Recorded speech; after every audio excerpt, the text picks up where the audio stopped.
Welcome back to the Rooted in Resilience podcast. Today is just a solo cast with Sarah and myself. However, I am now the only Armstrong in the room because we've got a little Miss Married Woman here. So in today's podcast, just going to give a little life update, current health goals, and talk through the last several months a little bit and what we're looking forward to in the next few months. So, Miss Married Woman, how was your honeymoon? Oh, yes. Well, my wedding was October 5th with Brandon. Ashley was one of my bridesmaids, my maid of honor, really. And that was just a whirlwind of a day. Yes. It's a lot. Anybody who's gotten married and had like a wedding is probably able to relate to this, but you try to slow down and enjoy it, but it just like goes by so quickly. And you planned for so long for that day. Yeah. And then it's just done. Yeah. And that's kind of crazy. Where'd you get married? We got married at the Red Barns right outside this window at our farm, which was like the best part of it all because I had all my animals there. I got some wedding photos with some of my silkies, blueberry and pumpkin. The cows were behind the altar. The cows were in the background. So I think that was the most special part about it. Obviously, it was special to marry Brandon, but yeah. And then we headed out on a week-long anniversary in Italy. Honeymoon. Oh, sorry. We're not yet at the anniversary. Yeah. I'm just getting back into things here, clearly. We had a honeymoon in Italy. I chose Northern Italy because traditionally in their cuisine, they cook with butter.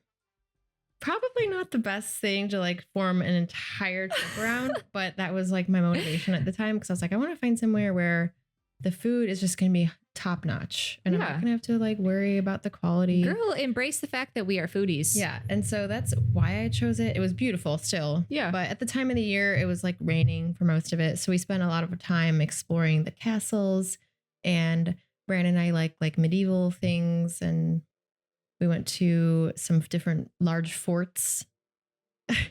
Just stuff that, you know, was fascinating to look at. Just lots of history, right?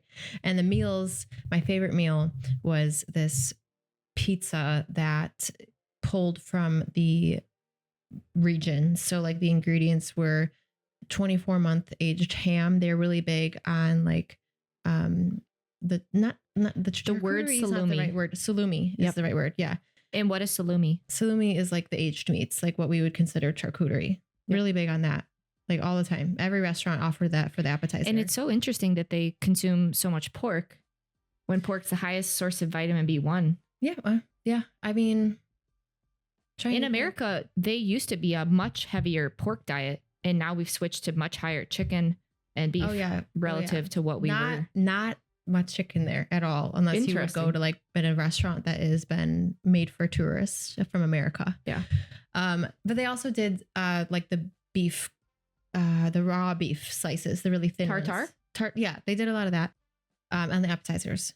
Okay, finish this pizza. I'm sorry, I distracted. Okay, all right, guys, we're starting with the food in Italy that I experienced. And that Sarah chose Northern Italy because there's butter and there's weird things about olive oil. They do butter or olive oil too. Yeah. But it's primarily butter or what traditionally. Yeah. So this pizza, it was a 48-hour fermented dough. Okay. Which I love that if you were to find like the authentic restaurants, the Roman pizza, that's how they make their pizza. They never really fiddled with the quick dough. They don't really, the traditional places don't really do that. That's kind of like probably insulting to their I wish I would have sent you with a list to ask about their farming practices because I would love to know like what variety of wheat they used, how they harvested the wheat, so what their chemical usage is over there. Something I saw was like they classify their flour as like there's like type O, type 1, type 2. And I think that just has to do with how refined it is. So like the 0 would be like a really refined, like an all-purpose white flour. Okay. That would work really well with pizza and stuff. And then like the 2, I think, is more of the wholemeal, whole grain. Okay. So, I mean, both have their benefits and downsides. But anyway, this pizza, still on the pizza. So it's a really great sourdough crust. They don't really call it sourdough, but they'll refer to the mother yeast. Okay. So I had to do a lot of translating because I really wanted to find fermented dough. And then it was, a light layer of some red sauce, marinara, whatever you want to call it. And then multiple different Italian cheeses. So one was melted and one was more of like a creamy drizzle on. I do not remember the name, but it was delicious. The 24-month aged ham. Yep. And then apple slices. Amazing. So in this region that I was in, apparently they have this famous dish of this apple risotto. That sounds incredible. I know. So I never got to try it. I couldn't find it. I'm so frustrated, but I did try the apple-based pizza and it was delicious. Normally in America, we're doing the pineapple and ham, but I encourage you guys to try an apple and ham. It's very good, especially coming into this fall. So that's a good use for your apples. And let's see. What were other insights from your honeymoon? Like, what was the general health status of the people there? Yes. What other foods did they enjoy? Yeah. So something that I'm not really certain on, I didn't get to talk to a lot of local people, but it seemed like they have a large emphasis on like multiple course meals. So like there's always on the menu, like the appetizer section, and then a first course section to choose from, and then a second course section to choose from. So for example, appetizer would have been like the salumi or, cheese and olives and bread, that kind of stuff. And then the first course section would have been something like a pasta or a pizza, maybe. And then the second course is generally more of the meat. If you were to order braised veal or oxtail or something. So some restaurants did have the more nose to tail cuts. And a lot of the more local authentic restaurants would say that they're sourcing primarily locally. They try to use the local seasonal farms. Yeah. I don't know. I feel like a lot of people, you can kind of just say that and not really mean it, but they did say it. So, and then, that they like would cook it the traditional way. So I felt very confident eating, and I ate out lunch and dinner for a full week. And like, we don't really eat out because we make all of our own food. It just like, especially in this area, there's not really anywhere to go that entices me. And I wouldn't really eat out that much. And I love my food. So eating out every meal for a full week. That was a mental challenge. Yeah, it was a mental challenge. It was out of my comfort zone, but everything ended up fine. I have a question. Yeah. On the menu, did they have keto label or AIP or gluten-free? They did. So I think because it's been a lot of adaptation for tourists, there are a lot of gluten-free options, or like they'll literally make, gluten-free dough, gluten-free pasta to cater to people. Yeah. But because gluten's tricky, like I make my own sourdough here. So I got really comfortable eating that because it has like the added comfort that it's been fermented and a lot of the gluten's been reduced. And so I was very hesitant, like initially thinking like, how am I going to tolerate gluten? It's been many years, non-fermented gluten products. Yeah. But Brandon and I did go to a patisserie, which we've heard the word patisserie so many times in the Great British Bake Off show. It's like a TV show we like to watch. It's a TV show, and they're always talking about how this little dessert would just be so good in a French patisserie window. And so I finally went to a patisserie, and basically it's a bunch of like small pastry options that are like very elaborate and fancy, bougie. And so Brandon chose the tiramisu. It was like just like a mini, like it's not like a big serving. It's like maybe the size of your thumb finger, but like a square. And then I got like a chocolate covered puff pastry with custard in it, basically. And so that was not fermented. I'm sure there was a ton of random stuff in that I'm not used to, but I just tried it and I was totally fine. And I think it was really reassuring because I think your mindset's a lot of that is like whether or not you can tolerate something. If you go into something very scared, there's a better chance that you're going to have a reaction to it. And well, if you eat in a stressed out state, like the body in a sympathetic state versus a parasympathetic state, it pulls energy, heat fluids away from Right. the digestive system and instead to more important things to keep you alive. Mhm. And so your digestion will be downregulated if you're living in a state of fear. Definitely. And you're also looking for things more too. Yeah. And yeah, so I was pleasantly surprised. I think like a lot of it's been many years of working on strengthening my gut, my metabolism, a lot of disassociating with illnesses, working on variety in my diet and not going back to such a restricted diet that everything that I could possibly choose when I eat out would be something new. So it was cool. It was cool to see. I'm very proud of you. Thank you. Yeah, it was. Brandon, we went to the patisserie before dinner, which is like dessert before dinner. I don't know. It's just crazy, but it was totally fine. And I tried a ton of different gelato flavors. My favorite one was called rice. I would never have tried it, but the little Italian man behind the counter was like, "You look like rice." And he made us try. Actually, he told that to Brandon. And then Brandon was like, "I don't like this," but it was like a rice pudding, basically. So it had little, remember tapioca we used to eat? Yeah. Basically like a rice puddingy tapioca gelato. Very delicious. The texture is so interesting. Like little rice squishy, It was very good. I have this like fascination with traditional food cultures. And I think people that follow us on Instagram like know that we post about that regularly. But the reason that I'm so fascinated is because that's so missing in America. And America is dominated by diet culture and food fears because we don't have those like base food cultures, traditional cuisine. Mm-hmm. We're just this like cluster of all these different cuisines that come, and we're so focused on diet and food fears that we're missing that like grounding element. And it seems like places throughout the world, it's generations. Like you've learned from your mom or your grandma on what to cook, right? And so then you're not like, oh my gosh, meat is bad for me. Oh my gosh, bread is bad for me. Carbs, blood sugar. Like they don't care about that. They instead focus on this generational knowledge that's been passed down. So did you get any type of like that vibe there? Because that's something I want to really experience. Like I want to go to some like, for example, an Asian country and like go live with like an 80-year-old woman who has so much cooking knowledge and just like have her like help her cook for like 3 days. I think that would be so fun. Yes. So there's no like I don't know, what like the new culture is. Like everywhere is influenced by like new trends and stuff. I'm not going to say that's not there too. Yeah. But for the most part, what I saw was that like it was very true to the traditional Italian foods, obviously, which are a lot of carbs and they're not necessarily always low fat. So there's lots of fats and lots of saturated and some amount of protein.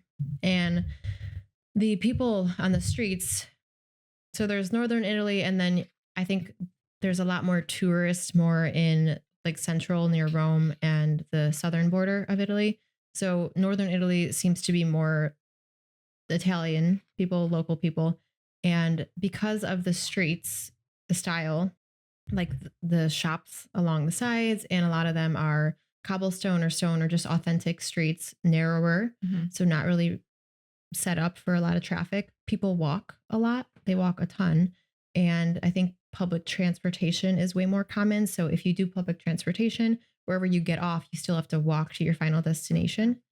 So from what I saw, I honestly can't say that I don't remember seeing one obese person like in northern Italy that was from there. Well, that's something that Brad Marshall talks about too. There is like a difference in obesity rates between northern and southern Italy. And that's where he, reasons that he likes saturated fats better than a high MUFA diet. And MUFAs are high in olive oil.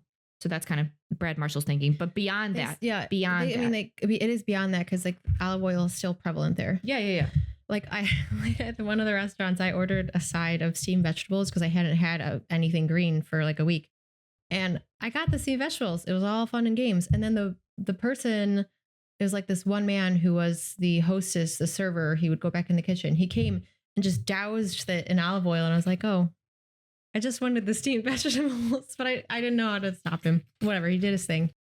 So anyway, because of the lifestyle of walking a lot, and I think, like you said, they've really stayed true to their culture, and it hasn't been as inundated with processed foods and vegetable oils. Of course, you can buy them at grocery stores, you can buy them in vending machines. It's not that there's no processed foods there or vegetable oils. But if you were to stay with the authentic restaurants and their cooking style and that lifestyle, I mean, yes, there's always going to be people who are like holding a little bit extra fat. That's not always unhealthy. Not always a bad thing. Yeah. Yeah. But I didn't see an obese person. Maybe it's because they're not out walking around. Like that's obviously part of it. But if you go to a city in the US, you're always going to see, I mean, I think the statistics are something like 75% of US is overweight.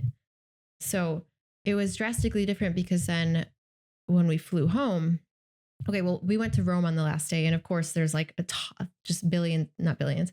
So billions, so many tourists from the US. So it's hard to really distinguish. Yeah. But then when we flew home, we were in Charlotte, the airport. Just looking around, it was 100% true to the 75% statistic. Sorry, shaking the table, because 75% of the people I saw were overweight or obese. Yeah. And it was, I don't really notice it day to day because this is just the world that we live in, being in the US, which is a wonderful place to be. We aren't surrounded by many people around here. Yeah. But it was noticeable because I spent a week prior not in that context. Yeah. So it was fascinating because, like you already mentioned, they're not really, again, I'm not making a general statement about everybody because I'm sure we actually have some listeners in Italy who are like, no, they're wrong, but just from what I saw, they're the authentic side of that country has not strayed from butter. They do use olive oil, so saturated fats, carbs, and properly preparing them for the most part too, but not always. And yeah, eating red meat and ham and a lot of cheese. And desserts. A lot of cheese. They ate a lot of cheese. Cheese is a thing. Cheese is a big thing. Love me some cheese. Yeah. So I thought that was fascinating. Pro-metabolic. I'm just kidding.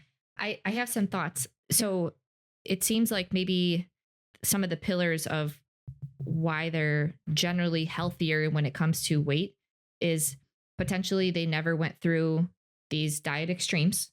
Like every time you do a big diet, you do see some metabolic impacts of that. And many of us did that at a young age. So there's always people who are striving to be thin. Yeah. So I would say those are the outliers, but it's definitely, that mindset is definitely a larger part of US culture, I'd say. Yeah. Because I agree. It just seemed like most people there weren't subscribed to that. Yeah. And then they are just more active. Definitely seems like it. Yeah. Interesting. Definitely seems like it. I mean, and it is, but it's like, probably not like 20 to 30,000 steps a day. No. But it does make a difference if you walk to dinner. Yeah. Because then you have to walk home. Mm-hmm. Or if you, something that was really interesting too, at least where I was, which was the Trentino Alto something. At least in the towns I was in, there were grocery stores. There were several grocery stores, but there were also a lot of smaller specialized shops. So like there would be a butcher shop or literally a shop dedicated to salumi. Amazing. And then like the entire wall was just different, like salumi. Heavens. Yeah. And then just a few shops down, it was literally just a fruit and vegetable shop. Like Beautiful. Probably the size, like these are probably the size of this bedroom. Small. So not very big at all. Yeah. And then a few shops down was a cheese shop. So very decentralized food system. Not everywhere. Like there's still grocery stores, but those smaller shops, because of the large amount of walking traffic in these towns, and also probably tourists helps a lot. They do have a decentralized food system to some degree.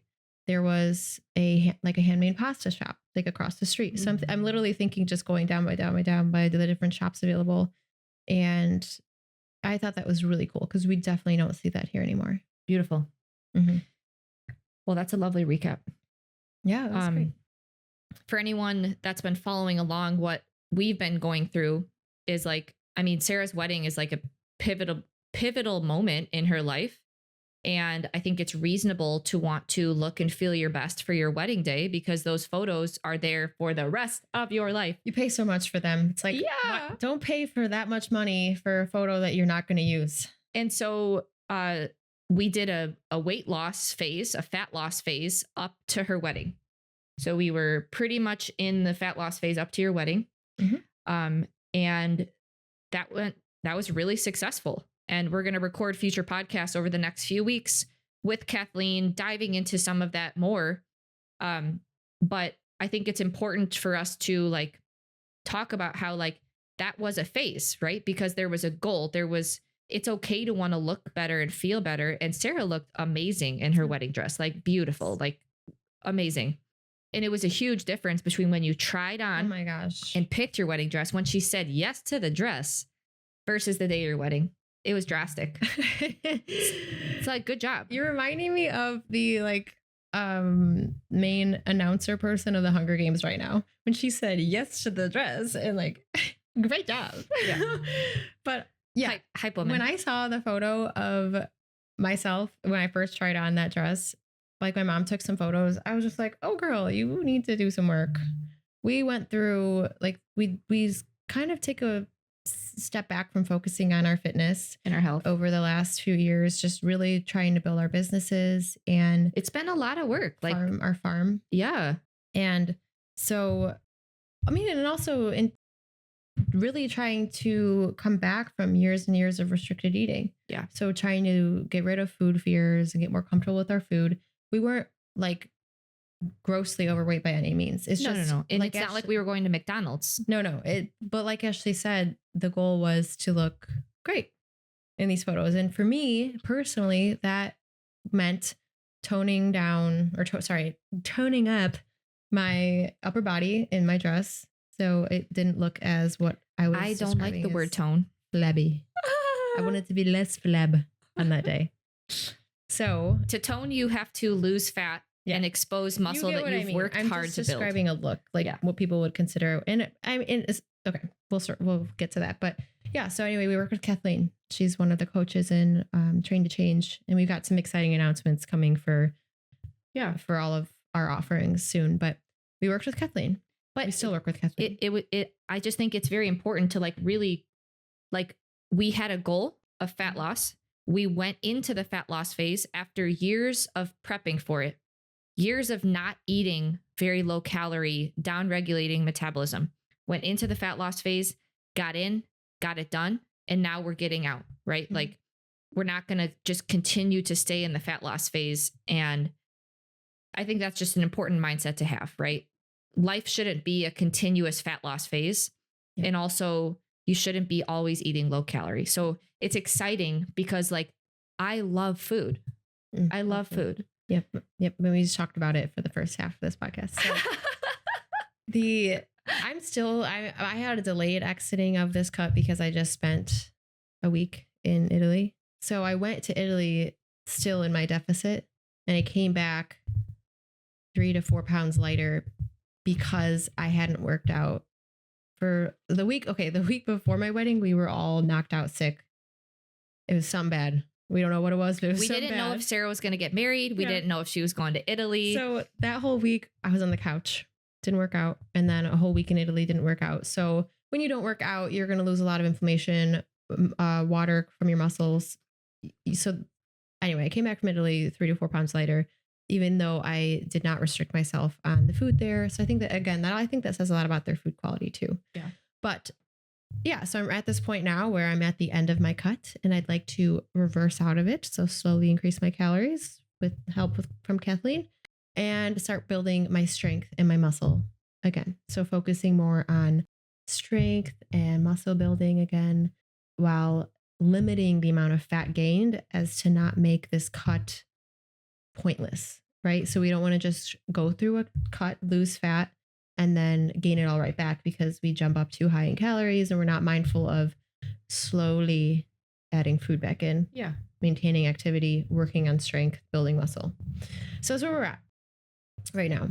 Because there's always like some amount of metabolic down regulation when you're in a fat loss phase, when you cut calories. And so if you just throw a bunch of food back in, your metabolism is down regulated, and that will lead to rapid fat gain. So it's important to be mindful and slowly come out of that state and help your body like relearn how to utilize that more fuel. And you can boost metabolic rate, slowly reversing coming out of a cut. So that's kind of like where we're at. Yeah. So I just pulled up my Everfit. So the Train to Change app, and this is where I've been tracking my weights.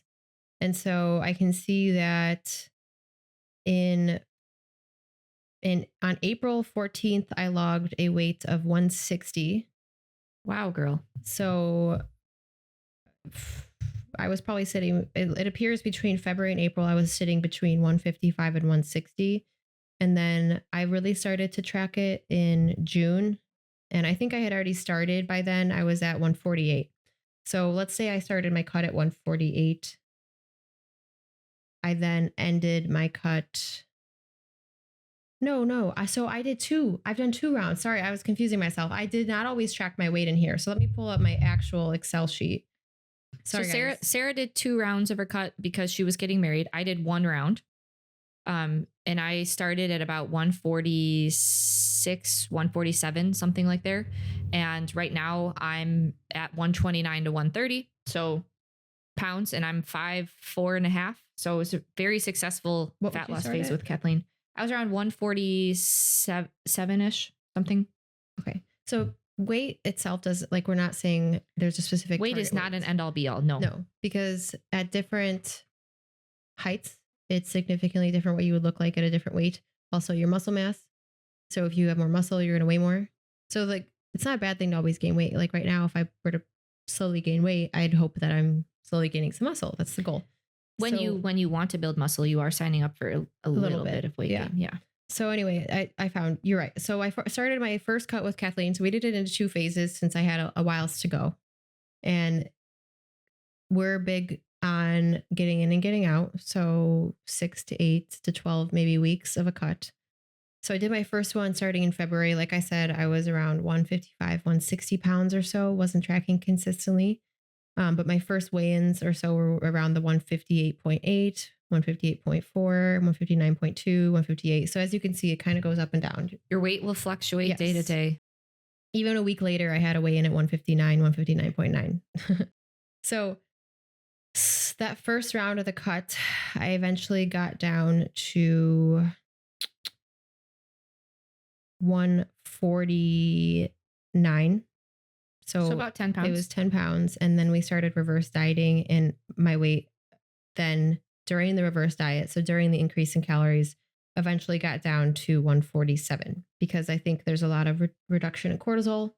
Your body is kind of like, oh, wow, thank you. And it rewards you. Your maintenance and your deficit is a range. Yes. So I'd say after that one, I was probably sitting around 148. So I started at 158, was down to 148. And then my second round of my cut, I tracked an Everfit, and over the Everfit is where our Train to Change program, our group coaching is housed. And so it's just a really convenient way to track your workouts, your weight, your body temperature, other stuff that you want to track. Yeah. So then before my illness and my wedding, I had finally gotten down to an average of 142.6. So that would have been like 6 pounds or so. And then when I got back from Italy, my average this week is 138.8. So about 20 pounds total. Great job. From awesome. February till now. But it wasn't all spent in the deficit. Like I said, we did a first cut of, I think it was 8 weeks. And then Kathleen reversed me out. I sat at a higher caloric load for a little bit. And then because of the wedding, I would have gone longer between cuts. But because of the deadline of my wedding, Kathleen knew that I needed to go back and do a cut a little bit sooner. So then we lost the additional 10 pounds. And then now I'm going to be reversing for a long time until I go back into another cut to maybe finish that. But something that the point I'm at now, and a lot of conversation with Kathleen has really helped get this into my brain. But with a lack of muscle, there's really a lack of shape. And so you might not necessarily need to lose a ton of fat. It might be, though, that you just need to build muscle to have a way to shape that fat more pleasantly. You're always going to have a percent of fat on your body. Yeah. And I think that women need a little bit more body fat. Like, we're not trying to be in a bodybuilding competition where you're really low body fat percentage, where you need to see every single muscle. So what I'm saying is, I recognize now that I lost this 20 pounds and I see myself, not unhappy with myself, but I see myself and I'm like, okay, you just need to gain muscle now because you don't have the shape there of an athletic body because there's simply not enough muscle. Yeah. So I'm not saying I'll never go back into a deficit again. I definitely will, because like you said, when you gain muscle, you inevitably are gaining a tiny bit of fat if you do it properly. But right now, the goal is to gain muscle, which requires slowly building up calories, eating enough, and training really hard in the gym and recovering and sleeping. And, So yeah, that's where I'm at. I'm really excited about it because I feel like my focus since February has been like shred for the wed. Yeah. And I'm like, time to get strong. Yeah. I think maybe some criticism is people would say like, oh my gosh, how did you get to 160? Like, why did you even have to go to a fat loss phase? And I think one thing that we kind of lost touch with is just general activity during the day is important. And people think we're on the farm all day. No, like we actually have someone that is a farmhand now. So we have so much computer work with everything that we do. We started to just not really track our steps. We started to not do cardio, which I don't think is end all be all, but I think it's important to maintain that. And I think the cut was like, it helped me build back so many great habits that we've had for our whole life. And then this business building time period of our life, we kind of like let go of because we're like, oh, I just got to get this done. And so can I add something to that though? Of course. So it was a lot of get shit done, but at the same time, and we've talked about this together, it also was a necessary period for me, and I think you too, of truly allowing myself to eat a lot of food and a lot of variety of food. Like just coming from many, many, many years of tracking or restriction or this diet, that diet, I still had mental blocks around food. Yeah. And like now our conversation about eating in Italy was a good. It was a win. It was a win. It was a good example Gold star. That I have overcome a lot of that. But yeah, I mean, I wasn't unhappy with myself at 160. Let me like really say that. Like things would have been totally fine if I just, started focusing on the gym more again and kept eating that way. I probably would have put on a ton of muscle. But I had a goal, shred for the wedding. But anyway, back to what I was saying. The mindset that I achieved around food, eating a lot of carbs, eating sourdough. Giving yourself permission to eat more. Yes. And not everybody needs to go through this. So everybody has different needs psychologically, physiologically. Not everybody needs to go through this phase, but I do believe it was a phase that Ashley and I needed to go to where we really just prioritize fueling ourselves for the tasks that we had that day and not really paying as much attention to aesthetic goals. And I think that having phases in life is okay. I made fun of Sarah during her wedding, during my maid of honor speech, because Sarah goes through phases in her life and she has this shirt where it's like different phases of the moon. It's just a phase. It's just, and it says it's just a phase. But like, I also think that having variety of goals and going through them, but being committed to them while you're in that phase and working towards a goal, accomplishing that goal, and then having a different goal after that, I think that that's okay. Yeah, it definitely sounds like we're making excuses for getting chunkier. What would have been better is if during that time period, we still had prioritized strength training as much, because then we would have put on a lot of valuable muscle. Yeah. We didn't really do that. So anyway, we made a little bit of a mistake there, but again, it was necessary at the time. And like you said, guys, building Nourish Cooperative and Angel Acres Farm Cooperative, like no joke. Yeah. And still maintaining Strong.Sistas and stuff. No joke. So much work. So much work. What the cut reminded us of is that it's so rewarding to have a routine that you stick to, Yeah. and to have workouts and cardio sessions throughout the week that you check off that you got done, and to really see yourself be able to commit to something and prove to yourself that you can do it. And that I love that feeling. You don't hurt your metabolism by having fitness goals. No, fitness is so important. Fitness is so important. And if anyone's been following us for a really long time, like our Instagram account, YouTube account, whatever, is Strong.Sistas, even though she's no longer in Armstrong. Oh, that's but like Strong.Sistas was started on our fitness. Like we were so committed to our fitness for so long. Yeah. And then we slightly had different goals. And now we're finding that balance of fitting fitness in while still living our life, still accomplishing what we want in our life. And I think that's been really freeing to me, is realizing you actually don't need a ton of volume. You don't need to do a ton of workouts, but you still have to get the work done. Yeah. You know? But yeah, I mean, at the same time, like if you want to work out 4 times a week, whatever, like you can make it happen for yourself. It's just about finding what you can stick with. And it's just so refreshing to finally have this place of balance. Like you said, on one extreme, we worked out way too much. Another extreme, we didn't really work out much at all. And then finally finding a balance between, working out, doing cardio. So zone 2 sessions or sprints. So not just doing lifting or not just doing cardio. And then also, eating for the appropriate goal at the time. So doing the deficit and then reversing out. So it's just awesome. I don't feel like Ashley and I have ever truly been in this place of like actually doing the right thing at the right time for us in a balanced way. And I feel so blessed to have met Kathleen. Yeah. Kathleen's been like one of the most pivotal people I've met in my life. Yeah. So Kathleen, if you're listening, bless you. Yes. And it's funny too, because like for the last 3 years, we've worked with people in our course and we've told people to implement this balance, but then here we are sometimes not doing it. So it's been really, it is very beneficial to finally do it. It's very beneficial to have a coach in life, even if you know what to do. Yes. Also because your coach may be in a different phase in their life. Someone to hold you accountable. Someone to hold you accountable. Yeah. So my goal is like, I want to build muscle and slowly increase my calories and be able to eat a lot of food, continue to enjoy my food. I think that one of the most beautiful things is like we went through this cut and we didn't remove foods that we love.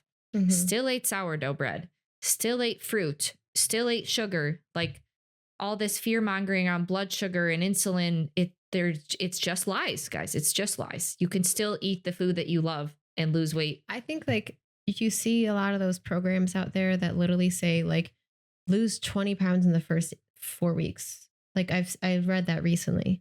And anything that's saying that, or anything that's going to cut out a food group or be super restrictive or require a ton of fasting, that might work for some people who are extremely dedicated. But if your goal is balance in life and to enjoy, you still love to eat foodie or foodie like us, you like to gain muscle and be stronger. Those type of approaches are quick fixes and they're never sustainable. And you might lose more faster. A lot of it's water weight, but you will gain it back just as fast when you stop doing that extreme approach that's not sustainable. Yeah. So I think what we really try to prioritize within Train to Change and new offerings that are coming, and what we did with our cut with Kathleen's guidance, is the sustainable approach. Like Ashley said, never took out the sourdough bread, never took out eating carbs, never took out eating meat. Like we didn't go to one extreme. We just used our calories and our activity as a lever. And then you can use that same lever when you're coming out of it to then chase your next goal. But there was no point during that time where I was like, oh my God, I can't do this anymore because I need to eat carbs, or, it was never driven to that extreme. And it didn't lead us back down a eating disorder path. Right. Because that's my biggest concern with many people these days. If they're doing these extreme things, it comes with extreme views, and that mental side of things and being afraid of food, that is very difficult to navigate. Yeah. And that's what our first part of the conversation was today. me congratulating Sarah for not being afraid of eating food in Italy, but like first That's a world really good problems point. in America. Yeah. But seriously, so if I would have taken an extremely extreme approach during this deficit, this cut, and let's say I fasted a bunch and I cut out all carbs, right? Great point. And then at the end, I find myself a week in Italy. Two things would have happened. One, I would have just gone balls to the walls and would have been uncontrollable eating things if I had no self-control. Or two, because I'm somebody who has self-control, I would have not enjoyed any of the food. I would have restricted myself. I would have brought protein bars or beef jerky and not been able to eat out. And Brandon may have looked at you and been like, why did I just marry this thing? He's a very understanding person. I'm just kidding. And I've been very honest with him about my mindset and everything. So that's huge though, because I came back, I didn't balloon up. I lost water weight. I came back lighter because I didn't go through the extreme restrictive phase before. And so I guess that's what we're trying to say is it's okay to want to change your body. It's okay to have fat loss goals, but do accomplish the goal in a way that you can sustain for the rest of your life. Yeah. Yeah. And when people do these extreme things, they cut out entire food groups. Like for an example, if you go down a low carb approach and it helps you lose weight, that's awesome. Like, great job. You know, if that is sustainable for you and you're doing great, you keep doing you. But it's important to remember that muscle and glycogen go hand in hand, and glycogen is stored carbohydrates in your muscles. Your body can hold on to 500 to 1,000 grams of glycogen in your muscle, and that is advantageous for our survival because it is quick energy for your muscle. If you are being chased by a bear, that's a quick resource that your body can tap into. 500 to 600 grams of glycogen stored in your body. When you go on a low carb diet, that rapidly gets depleted. And for every 1 gram of glycogen, it holds on to 3 grams of water. So a very restrictive approach where you remove carbs, you're going to deplete your glycogen, and that's going to lead to very rapid water weight. So your initial weight loss is going to be a lot of water. We didn't, we cut down carbs a little bit, but not in a keto. Like, I was above 270 grams of carbs in my cut. So glycogen was still full. Mm-hmm. So our weight loss was actually fat, not water weight. Yeah. So there was no large water fluctuation is what you're saying. Which can come right back on if you take this extreme approach and then you add carbs back in, it's gonna mess with your mind. Yes. That's one of the number one complaints people who go to, I work with a ton of people who have this issue because they have unfortunately been impacted by diet culture and they do the extreme approach. And then they see, all these people are saying I should be eating carbs. So then they add the carbs back in and straight away they say, like, literally the words they use is, quote, balloon up. And it's because of the extra water weight that's come right back on. And it's usually not fat gain. So you really shouldn't. Kathleen talks a lot about this in our Minnesota starvation experiment podcast about edema, water weight, when you start eating carbs, why that might happen. Yeah. You really have to stay the course. But anyway, as Kathleen also says, we should have a count on the amount of times we say Kathleen. Kathleen.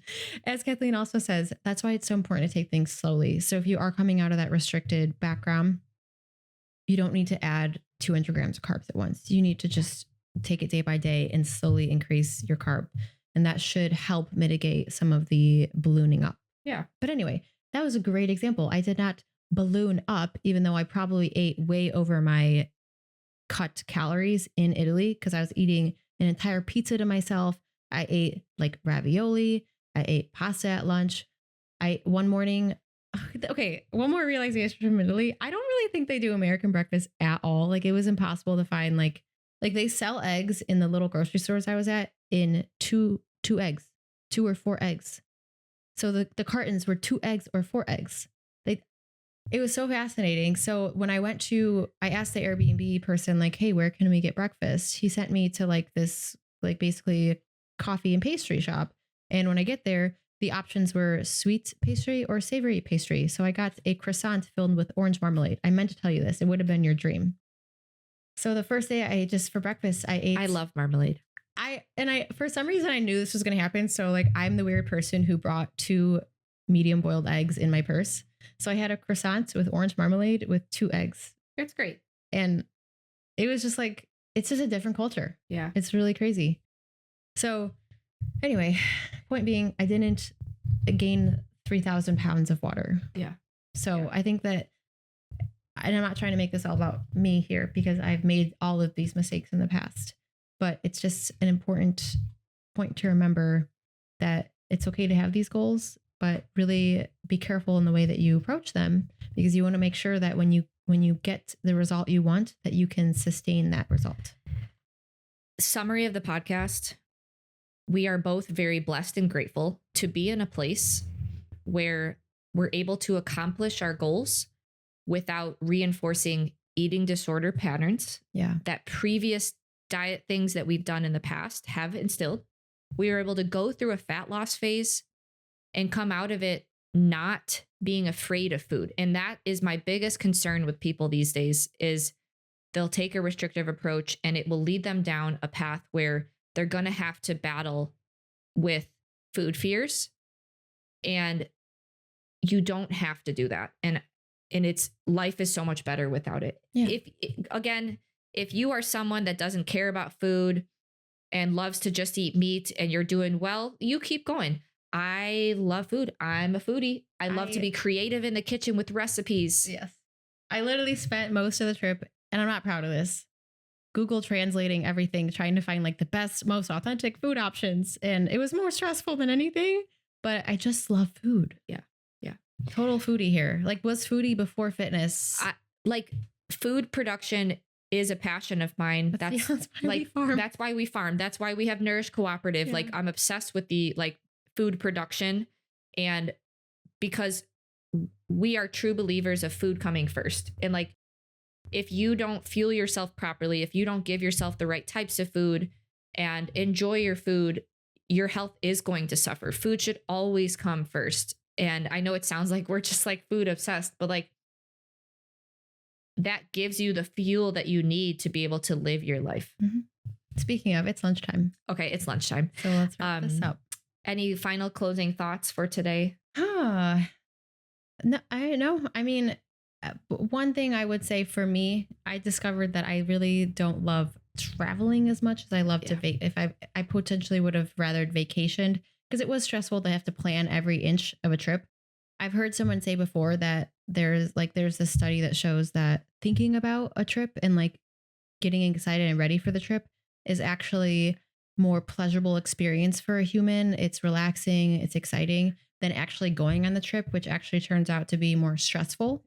So I loved thinking about it. It's stressful to be in another country. It really is. You have to translate everything. You're not familiar. You've got tons of flights and traveling. But it was a great experience. And I feel like I did learn a lot about their eating and, lifestyle. And you were able to spend a wonderful week with your husband. Brandon. Yeah. Yeah. It was great. So good. I hope you guys enjoyed this recap. We'll make an Instagram post about my honeymoon as well if you want to see some pictures. And yeah, until next time. Stay rooted in resilience.